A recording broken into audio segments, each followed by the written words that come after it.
Alright, welcome back to Your Human and You. What, Twilight? Alright. The Calming Dawn. I'm just gonna hop straight into it. Twilight passed the recording crystal to one of the guards as she closed the door to the interrogation room behind her. He tucked it firmly beneath his wing before saluting and trotting off. It had been a long process, and she hadn't been able to learn much from Dark Flare. It was over now, and she was able to return home to relax. Turning to look at Sunny, Twilight sighed and lifted her saddlebag onto her back. I think that about does it for today, she grumbled, tightening the straps. I don't think I can stand another minute talking with him. How about we head back to the library and get something to eat? Fine by me, Sunny said, fighting back a yawn. I'm exhausted, and I wasn't even the one doing the work. Checking one last time to make sure that everything was fine at the guard station, the pair headed out to the evening sun. Twilight stretched her wings, a happy murmur escaping her lips. She was glad to be out of the building, and the gentle breeze felt nice on her tense muscles. Beside her, Sunny giggled. Stressful time in there? She asked, her eyes dancing with laughter. Twilight groaned as she felt her back pop in several places. I would never understand why Max likes doing that so much, she thought, straightening her back up. It seemed like every time he stretched, some part of his body popped and cracked.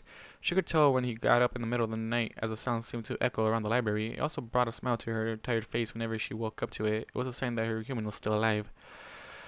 That's the understatement of the century, Twilight growled, ruffling her feathers as she returned to the conversation. He made me feel like a little filly on a nightmare night. It was so unnerving, the way his eyes followed me whenever I moved. How could he understand working for him?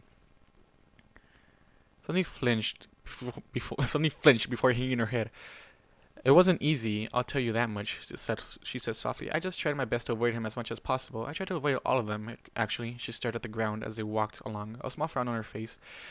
If you didn't like working with him, then why did you? Twilight asked, genuinely curious. If you knew what they were doing was wrong, why help them in the first place? Sunny chewed on her bottom lip before looking up. Twilight blinked in surprise at the look Sunny gave her.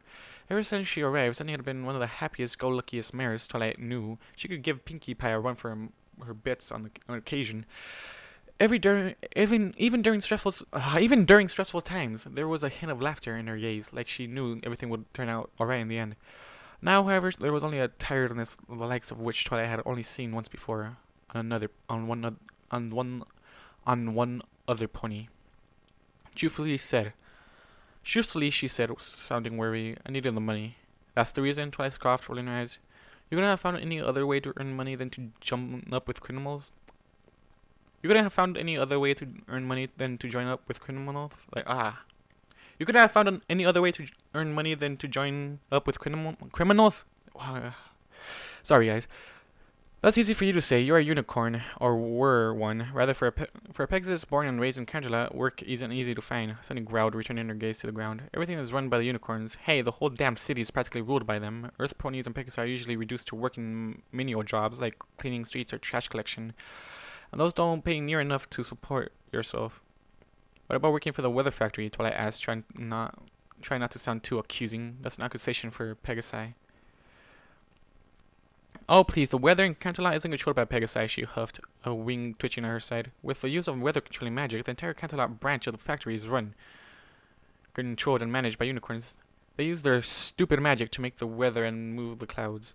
Why hire 20 Pegasi when the 3 unicorns can do the same amount of work faster? You can get more bits that way. Okay, now I feel bad for her. And now I know why some little jerkwad was insulting Twilight. That's why I joined up with Dark Flare and his crew. I needed the money, although I soon found that even though what we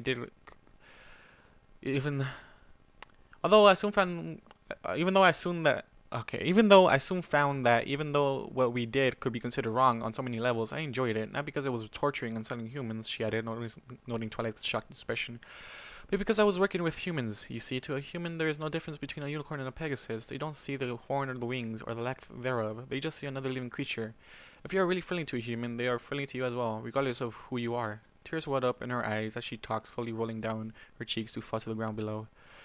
Why is it that a creature that can be considered dumber than most other creatures can show more compassion to a pony than other ponies can? Why will a creature that can turn violent so quickly not attack you if you show it a little kindness?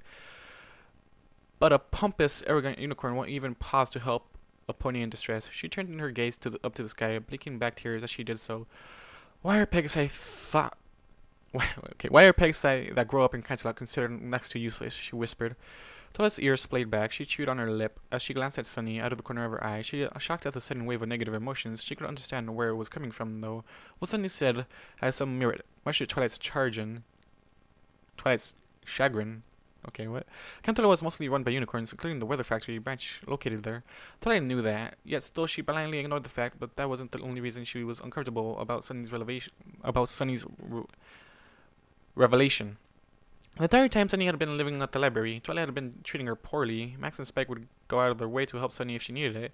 There were even times that they would let her pick what was going to be for dinner or what everyone was going to do for that day. The smile on her face whenever they did that was blinding. Twilight, on the other hand, had just simply ignored the mayor or become frustrated if she got in her way. She had even shouted at Sunny once for putting a stack of books away before she was done with them. I've been treating her like dirt, Twilight thought, mentally kicking herself in the flank, all because of who she was and what she did. Swallowing nervously, Twilight decided that it was time to fix her mistake. Slowly, she moved closer to Sunny, draping a wing over her back. She gasped slightly as the wing settled over her, but she didn't do anything to move away. In fact, she seemed to lean into Twilight's side ever so slightly. I'm sorry, Twilight said softly. Sunny glanced up in confusion, tears still rolling down her face. It's not your fault, she sniffled back. She sniffled, rubbing at her cheeks with the back of her hoof. Not for what happened to you and Canterlot, Twilight said. Not for... Okay. It's not your fault, she sniffled, rubbing at her cheeks with the back of her hoof. Not for what happened to you and Canterlot, Twilight said. Not for what you went through while living there. I'm sorry for how I've treated you when you were staying with us. Sunny inhaled sharply, her eyes widening. You didn't deserve it, Twilight continued. It was her turn to hang her head. And I'm sorry. She was cut off suddenly as Sunny draped her own wing over Twilight's shoulder. There were feathers brushing together. Twilight glanced over at her and saw she was smiling weakly through her tears. After what I've done, I deserved it, she said. No, you didn't, Twilight replied, shaking her head. Sunny gave her a confused look, tilting her head to the side. What makes you think that? If you hadn't joined up with Darkflare and his crew, you wouldn't have been able to help Max, Twilight said, hugging tighter with her wing. Twilight said, hugging tighter with her wing. Sunny's ears perked up at that, a surprised look crossing her face. She opened her mouth to say something, but Twilight pushed in. And for that fact alone, I could forgive you, but that's not all you've done. Sunny continued to stare at Twilight, her mouth opened slightly. Twilight giggled softly at the sight. Okay, that's actually kind of cute. A blush quickly rose onto Twilight's cheeks as she realized what she had just thought. Coughing, she continued with what she had been saying. You not only left the group voluntarily, but you agreed to atone for your crimes. You've helped out around the library. You've helped with both Max and Spike. Also, and this is the big one, she said, pulling her wing off of Sunny and returning to her face. You helped me find Max when he had been abducted. You were beside me every step of the way, and you helped us bring Darkflare down. Twilight smiled at her before giving the Pegasus a proper hug. It was turning cute. As she draped her forelegs over Sunny's shoulders, she felt her flinch after a moment. Sunny hesitantly returned the hug. In my opinion, Twilight said, not breaking the embrace, you've already been pardoned. She tightened her grip on Sunny, tears welling up in her eyes. And you are not useless, she whispered in her ear. Sunny trembled at that, a shortening breath escaping her. After a brief moment of silence, she murmured softly into Twilight's ear, Thank you, Twilight. That means a lot to me. The pair broke the hug and smiled at each other, each wiping tears from their eyes. Sunny looked at Twilight, who could see that a great weight had been lifted from her shoulders. Thud! And like that, the tender moment was ruined when Rainbow Dash came crashing down in front of them. Both Sunny and Twilight jumped at the impact, looking over at Rainbow, who was laid out flat on her stomach, her eyes rolling in her head due to the force of her collision with the ground. A flock of birds flew around in a large circle above her, chirping madly. Twilight frowned. Some of them looked like Fluttershy's birds, shaking her head, and she ignored them and turned her attention to her prismatic friend. Whoa there, Dash, where's the fire? She asked jokingly as Rainbow struggled to her heels. Her laughter died when she saw the look on Dash's face. It was a look of fear and panic. Twilight, she cried, dancing on her hooves in agitation. We've got trouble. Rainbow, what are you talking about? What's Rainbow talking about there? Anyway, back to Max. Last time we saw him, he was at the edge of the forest, and he made it to the other side of the forest, but he collapsed. So, Pain, my friend, we really must stop meeting like this, I grumbled as I regained consciousness. Shifting slightly, I immediately became aware that I was laying on a semi-comfortable bed. There was an annoying beeping noise coming from beside me, and I could feel something pinching in the crook of my right arm. I could feel bandages wrapped around my torso. Without even opening my eyes, I knew where I was. I was back in the freaking hospital. If this becomes a regular thing, I should really look into getting some form of health insurance, I thought, cracking my left eye open and looking around groggily.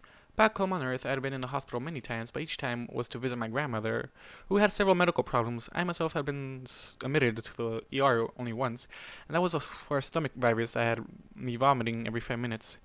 Now, however, I found myself back in the hospital in Equestria for the second time in less than 2 weeks. Coincidence? I'm not entirely sure, but something strange was going on, and my paranoia agreed. After all, I had been in Equestria for 5 months, and nothing remotely bad had happened. Now it seemed like my good luck had run out. Oh, just fucking great. I tried to get a look at the room I was in, but the bandage over my right eye made it hard to get a good scope on things. I slowly moved my head around, my left eye scanning the room gradually. I giggled next to my head. A giggle next to my head caused me to glance to my left. Our nurse was standing by the end of the bed, watching me with an amused smile on her face. She had a pure white coat, and her pink mane was done in a bun. Underneath her nurse cap, a red cross adorned her flank, similar to the one on her cap.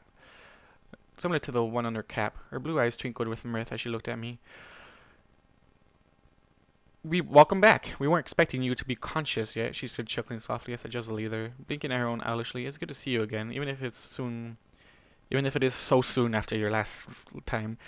I crinkled my nose up at that, causing a cautious glance. It was almost like she knew that.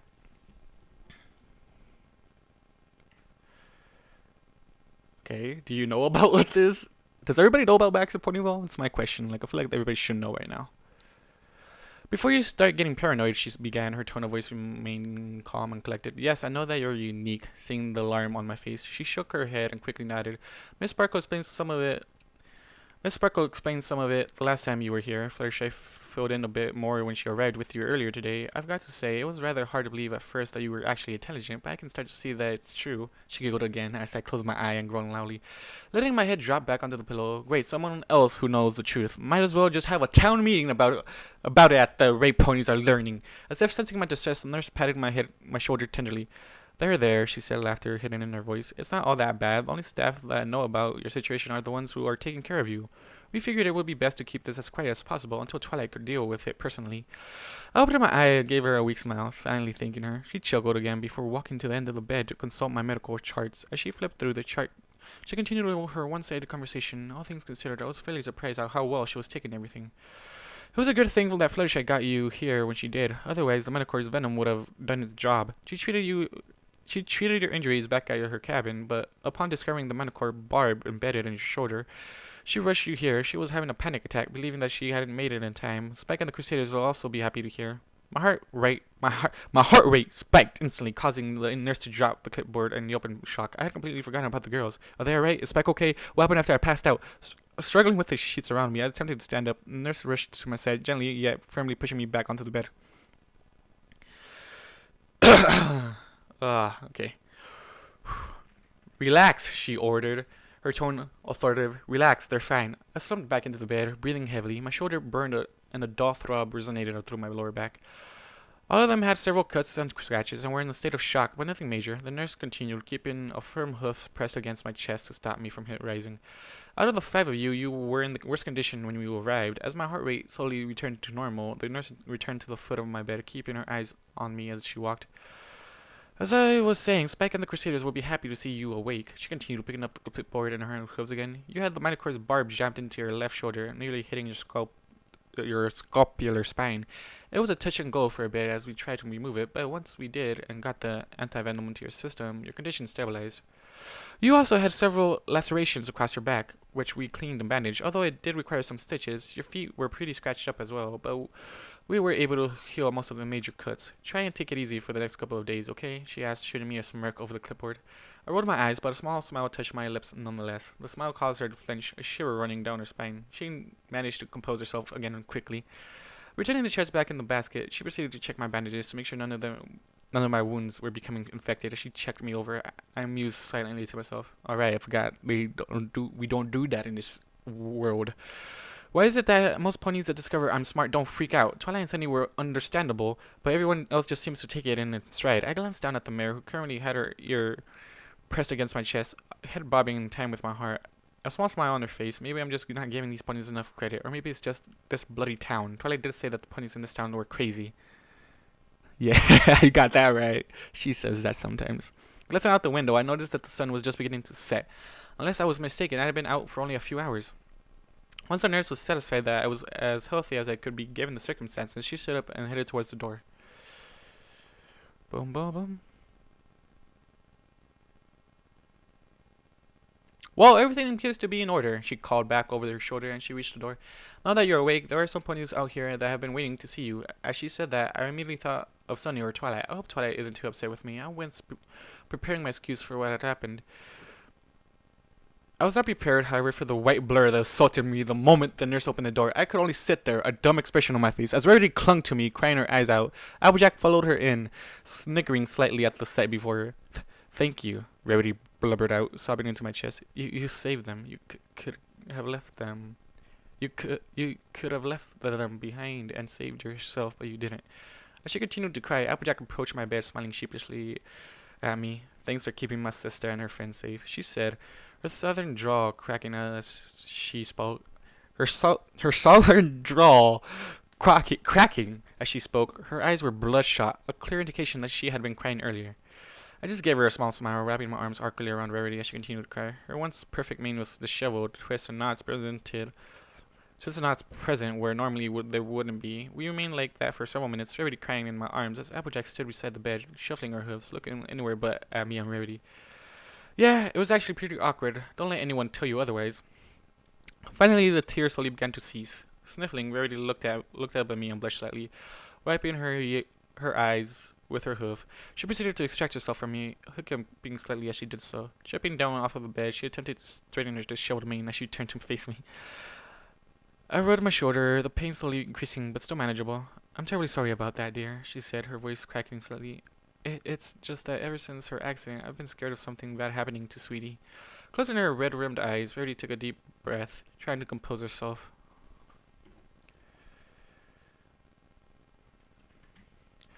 Applejack snickered behind her hoof, and couldn't help but smile as well. After seeing Rarity be very prim and proper every time I've encountered her, to have her break down in front of me was kind of funny, even if the circumstances weren't.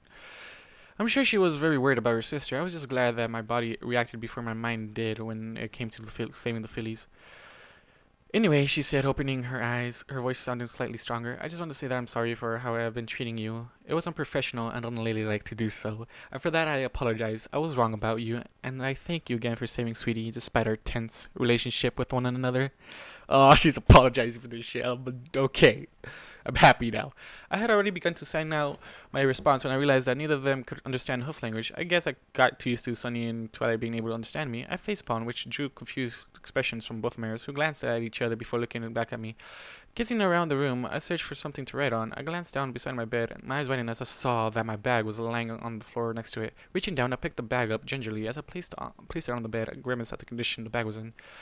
There were small patches of dried blood across the bag, most of which I was pretty sure belonged to me. On second thought, I was positive that all of it was mine, as I didn't really injure any of the manticores. The strap was barely hanging on, held together by mere threads. I opened the bag and fished out my notebook and the charcoal stick. The charcoal having been snapped in two, blood had soaked into the notebook as well, staining patterns of the pages crimson. Flipping the notebook open to a relatively clean page, I scratched out my response. There's no need to thank me. I would never have forgiven myself if anything happened to them. There's no need to tell them about the little argument I had with myself about leaving the fillies behind. I handed the notebook to Applejack, who took it gingerly in her hooves, trying to avoid touching the patches of blood. Rarity ignored the notebook completely, instead focusing on my bag. What is that? She asked, staring at the bag in horror. Taking back my notebook from Applejack, I scribbled up my response. I held the notebook in front of her. I was pretty sure that she wouldn't want to touch it. It's a bag I made for myself. It got torn up while I was running from the manticores.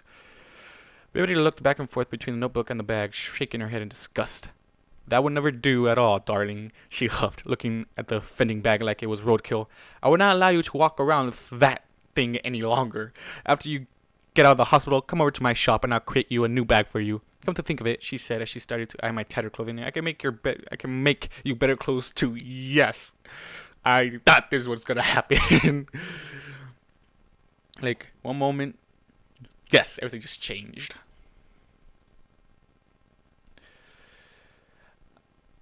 I went to write out a message telling her that she didn't need to bother, but my notebook was put out of my hands by a light blue aura. I insist, dear, she said, giving me a warm smile. Think of it as a way to thank you for saving the Crusaders and to make amends for my earlier behavior. she added, giving my clothing another embarrassed look. What was I thinking? She said under her breath. You hated us? You hated humans in general? That's what you were thinking? Sighing heavily, my shoulders slumped and I nodded my head. Defeated. I was secretly cheering inside because I seriously needed new clothing, but I couldn't let Rarity win this round so easily. Not after all those snide comments she made at me when she thought I was a dumb beast. Rarity had just given me. Ah, goddammit, can't say shit. Okay. Rarity had just given me back my notebook, and I was about to ask about the girls when Rainbow Dash suddenly came flying in through the open window, landing on my bed. She turned her back to me and looked at Applejack and Rarity. I found Twilight leaving the guardhouse, she said, barely winded from her flight. She's on her way here right now with Sunny. How's the big guy doing? I stifled a laugh at her expense. She apparently didn't realize that I was awake when she flew in and perched upon my legs. Considering her size, she's actually pretty light. Deciding to have some fun, I reached out and gave her bunny ears. Both Rarity and Applejack had to cover their mouth with their hooves to stop from laughing. Seriously, it didn't take much to amuse my ponies. Why don't you ask him yourself, Sugar Cube? Snickered Applejack, motioning with her hoof for Rainbow to turn around. I reached my hand quickly and I leaned back before she glanced over her shoulder at me. When she saw that I was awake and looking at her, Rainbow's wings shot open and her eyes widened. Whoa, didn't see you there, big guy. Her words froze on her lips as her bottom jaw fell to the bed, followed shortly by her rear. She stared up at me in some kind of horrified awe, her wings standing further at attention. Why are they okay? Why is she surprised? I feel like she thinks we would have gotten more conscious. The smile slowly left my face.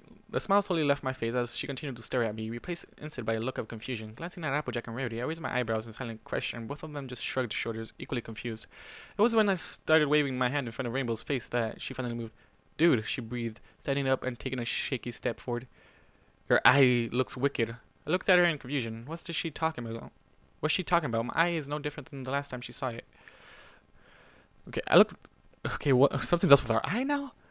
Your eye looks wicked? Excuse me? I looked at her in confusion. What's she talking about? My eye is no different than the last time she saw me. Or is she talking about the bandages? I didn't know why she would suddenly find the bandages around my eye interesting. They had been there all week, and she had visited me plenty of times. Was she really that oblivious? Lifting up my hand, I reached for the bandage covering my right eye, only to touch bare skin. I froze instantly, my hand over my eye. There was no bandage covering it. It was completely bare. Yeah, I still couldn't see anything. All three of them immediately noticed my deepening look of horror, and Rainbow Dash flinched back, a guilty look on her face. Dude, you didn't know? Well, no. We were busy running away. Okay, Rainbow? She asked in a low voice. She glanced at Applejack and Rarity, who just shrugged.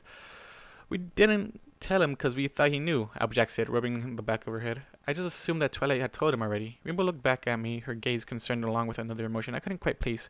I ignored her, however, opting instead to try and get out of bed. What there, hun? Applejack said as I started to rise. She hurried to my side and tried to push me back onto the bed. Where do you think you're going? I threw the notebook at them, a new message scrawled on the bottom. I need a mirror. All three of them flinched and Rarity shot me a concerned look. I'm not sure if that will be wise at the moment, Dar. I pointed firmly at the notebook, cutting her off. I need a mirror. But you just had a traumatic experience. Can't this wait? I jabbed a finger at the notebook again, and she sat in defeat before opening up her saddlebags and levitated the mirror out from its depths. All right, darling, she said, flaunting the mirror over to me. But don't say I didn't warn you. Grabbing the mirror, I flipped over and gazed at my reflection. My face was dirty from my mad dash through the forest. Small scratches from the branches covered my cheeks, angry red marks against my skin. I had stubble growing across my cheeks and chin, as well as my upper lip. My brown hair, bleached slightly by the sun, covered my ears and hung down in front of my eyes. My left eye was completely normal, the dark brown color unmarred and pristine condition. However, the same could not be said for the other one. A long, thin scar ran from the left side of my face, starting under my left eye and trailing over my nose before reaching the bottom of my eye. The eye itself was completely useless. No iris, no pupil, just a pure white sphere gazed back at me, almost like someone had removed my eye and replaced it with a glass marble filled with milk. It appeared that, despite my original belief, the blade did not miss my eye, it destroyed it. As I just stared at the eye, transfixed by its horrific beauty, the others shuffled around nervously. It's not that bad, dear, Rarity said, her voice painfully chipper and false. It's actually quite, dashing. Yup, Applejack chimed in, a forced smile on her face. It shows that you're tough. And look, on the bright side, Rainbow said, inching closer with an eager gleam in her eyes. Now you and Suitable can join the We Got Attacked by Humans and are now blind in one eye club. Both Applejack and Rarity shot her an evil glare, but I actually snorted at that.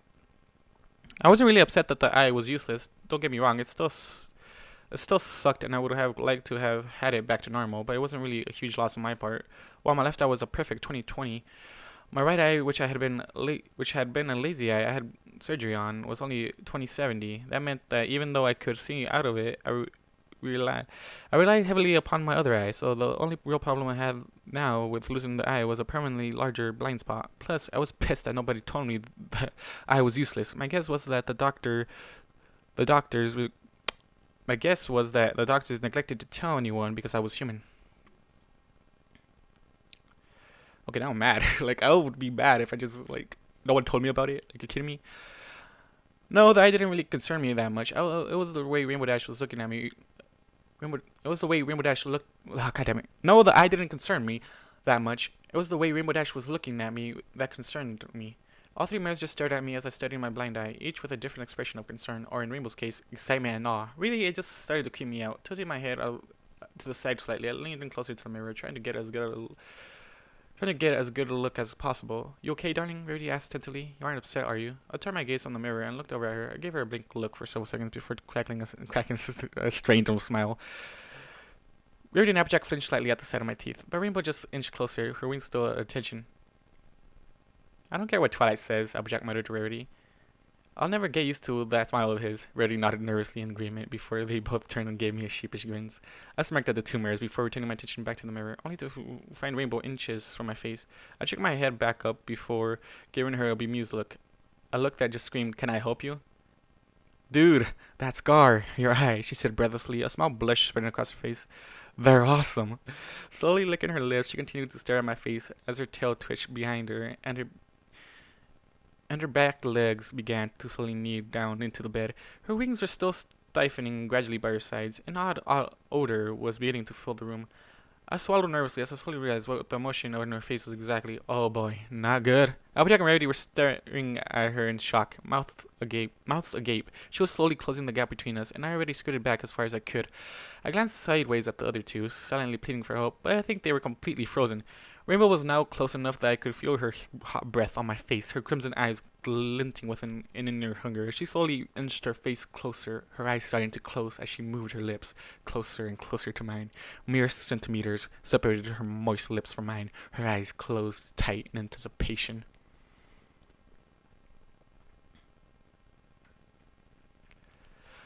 Okay. I'm so scared right now. Where the buck is he? I'm going to kill him! Everything froze as Twilight's voice echoed around the hospital, causing the entire building to shake. The needy look immediately left Rainbow's eyes, replaced instead by fear. I was saved. Unfortunately, it was the lesser of two evils. I gotta go, she said before bolting back out the window, leaving a rainbow trail in her wake. Right behind you, Applejack called after her as she opened the door and shot down the hall. Ripping the mirror from my hands, Rarity was right on her heels. Remember to come visit me later if you're still alive, she called back to me as she ran. And just like that, I was alone in the hospital room, awaiting my final judgment. I should have left the Manticores eat me. I should have let the Manticores eat me. I had a brief moment of peace before the door flung open, revealing a fuming Twilight. The goddess of magic was glaring daggers at me as her mane slowly began to smoke. Her teeth was grinding her together as she growled at me. Her wings splayed aggressively by her sides. Sparks flew from her horn, energy crackling down the entire length. Hell hath no fury. As I stared at her wide-eyed, I was pretty sure I could hear my heart monitors short-circuiting beside me. Shit, this is worse than that time Spike dropped a book in the bathtub when he was taking a bath. Twilight took a step forward, the tile creaking ominously underneath her hoof. What? She growled, her eyes glowing with an inner fire. The buck were you thinking?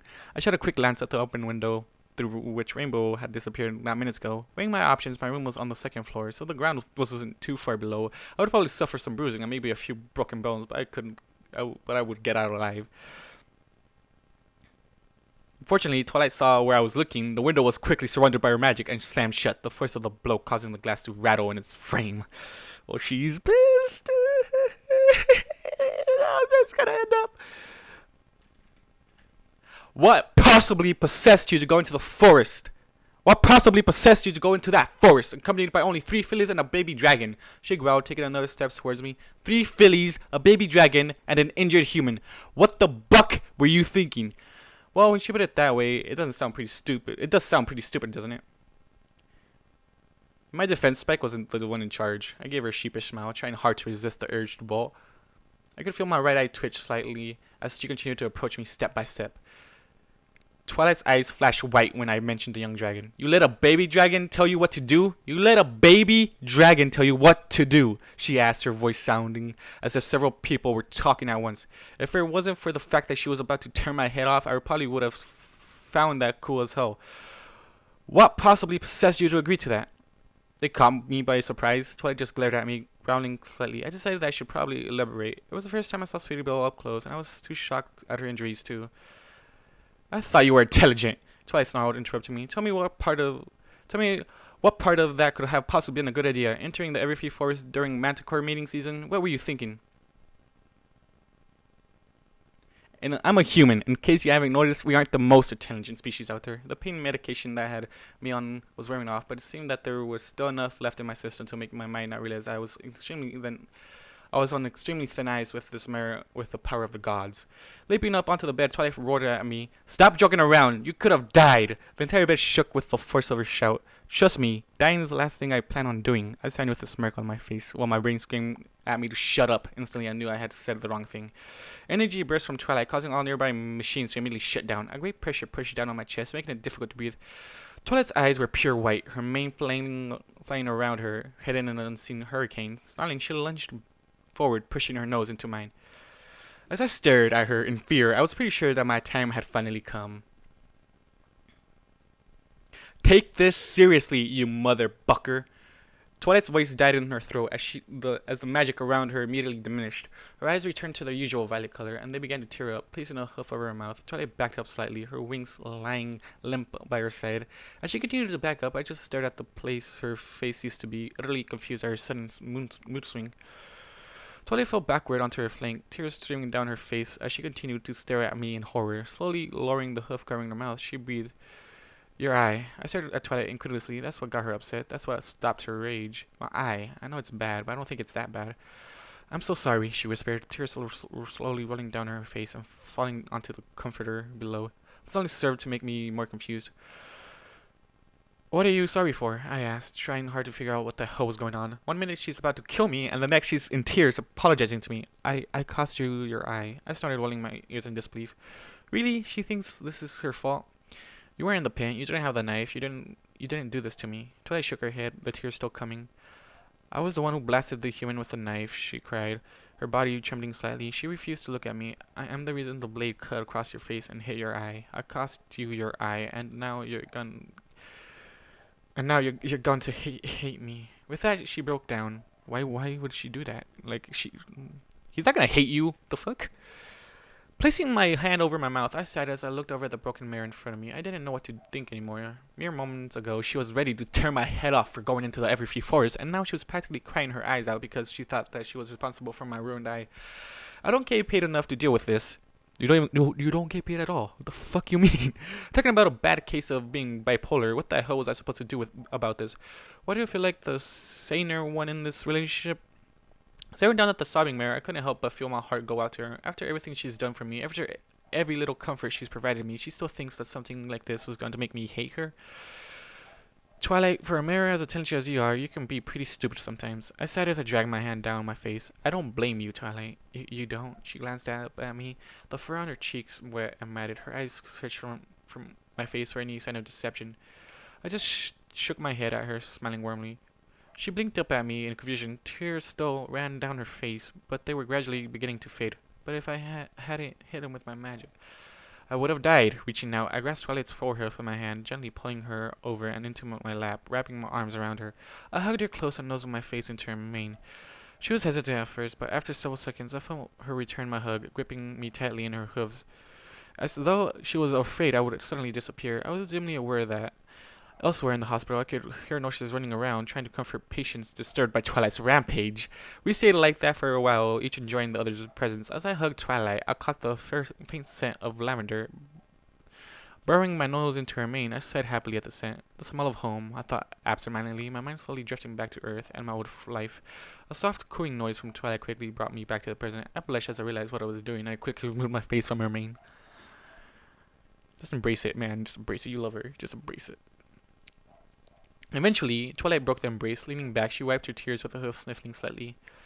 I'm sorry I yelled at you, she whispered, sounding tired. I know it isn't good reason to take my frustrations out on you, but it's been a rather stressful day, having to spend all day dealing with Darkflare and his crew, only to find that you were attacked by a group of manticores. It was kind of too much. She nuzzled my collarbone, murmuring softly into the flesh. Darkflare? The leader of the group that kidnapped you, Twilight said, not moving her head from my neck. She pressed her nose into my shoulder, inhaling deeply.